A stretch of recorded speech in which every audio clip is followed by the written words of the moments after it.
안녕하세요. 주간 브리핑 하이파이브의 김민지입니다. 북한 풍계리의 핵실험장에서 다수의 움직임이 포착됐습니다. 국방부는 22일 정례 브리핑에서 북한의 풍계리 핵실험장에 가림막이 설치되고 차량 움직임이 증가하는 등 다수의 활동이 감지되고 있다고 밝혔습니다. 또한 심각한 긴장 직전의 분위기라는 언급이 북한에서 나왔다고 전했습니다. 4월 30일 이전에 큰일이 일어날 것이다. 큰 한방을 준비하고 있다. 이런 언급들이 북한에서 나오고 있습니다. 그러나 이러한 언급의 구체적 출처와 일시에 대해 묻자 말하기 곤란하다며 좀 더 확인해보겠다고만 말했습니다. 일반적으로 핵실험 임박 징후로는 지진파 탐지 등 계측 장비 설치, 계측 장비와 지상 통제소 간 통신 케이블 연결, 갱도 대매우기 등이 꼽힙니다. 그러나 정부 소식통에 따르면 아직 이런 징후는 확인되지 않고 있다고 하는데요. 또한 미국의 북한 전문 웹사이트 38노스에서도 과거 북한이 3차례 핵실험을 강행하기 이전에 포착됐던 것처럼 높은 활동 강도는 나타나지 않고 있다고 지적했습니다.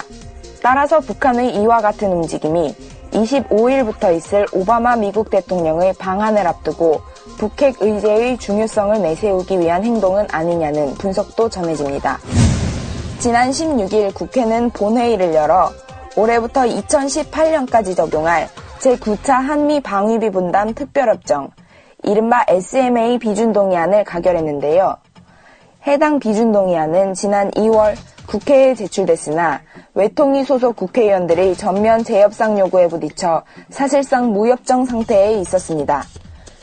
이번 동의안에는 야당의 주장을 반영한 3가지 부대 의견이 첨부됐다고는 하나 적립금 이자 발생과 예선 불법 전용의 문제 등은 여전히 개선되지 않은 것으로 나타났습니다. 특별협정에 따라 정부가 올해 부담해야 할 분담금은 작년에 비해 5.8% 인상된 9,200억 원입니다. 버락 오바마 미국 대통령의 한국과 일본 방문을 계기로 미국이 한미일 3국 간 안보 협력을 더 폭넓게 진전시켜 나갈 것이라고 수전 라이스 백악관 국가안보보좌관이 밝혔습니다. We continue to focus on our rebalance to Asia. After a period of tension, we will bring together two of our closest allies, the Republic of Korea and Japan. 라이스 보좌관은 18일 백악관에서 바로 오늘 시작될 오바마 대통령의 아시아 순방 일정을 설명하는 자리에서 이와 같이 말했는데요. 그는 동맹이 우리 전략의 토대라며 21세기와 안보 도전에 부합하게 동맹 관계를 현대화하는 데 초점을 맞추고 있다고 말했습니다. 그러나 라이스 보좌관은 이번 순방이 중국을 봉쇄하려는 목적이 있는 것 아니냐는 질문에는 이번 방문은 매우 긍정적인 의제들을 추진하려는 것이라며 즉답을 피했습니다. 한편 오바마 미국 대통령의 일본과 한국 방문을 앞두고 한일 양국의 사회단체들은 22일 광화문 광장에서 기자회견을 갖고 미국 중심의 패권적 군사정책, 대중국 대북 압박을 강화하는 움직임이라고 비판하며 미사일 방어망 체제 등 공격적 무기 증강을 중단하고 평화협상을 시작하도록 촉구했습니다. 어제인 22일 일본의 초당파 의원연맹 소속 국회의원들 146명이 야스쿠니 신사를 참배했습니다. 私の父も祀られております。何十年もお参りを続けてきておりますので、今日も淡々とお参りをしたと。